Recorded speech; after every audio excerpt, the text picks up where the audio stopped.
Hi friends, তোমাদের কাছে আজকে আমি একটা ইলিশ মাছ ভাপা শেয়ার করছি।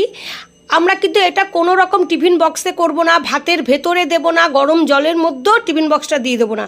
এটা সম্পূর্ণ আলাদাভাবে করছি, কারণ ওভাবে করলে না আমরা দেখি আমরা খাওয়ার সময় নাক জ্বালা করে। তাই এইভাবে করছি। মাছটাকে নুন হলুদ মাখিয়ে 10 মিনিট রেখে দিয়েছি। তারপরে একটা ঠান্ডা কড়াই নিয়েছি, সেই কড়াইয়ের মধ্যে মাছগুলোকে সুন্দর করে সাজিয়ে দিয়েছি। তারপরে সর্ষে পোস্ত বাটা দিয়েছি। সর্ষেটা অবশ্যই বেশি, যেহেতু ভাপা, পোস্ত অল্প। তারপরে কাঁচা লঙ্কা দিয়েছি, নুন দিয়েছি, হলুদ দিয়েছি। আর যেটা আসল সেটা হচ্ছে অনেকটাই আমরা সর্ষের তেল দিয়েছি। আর জানো, কাঁচা তেল ছাড়া কিন্তু জমে না।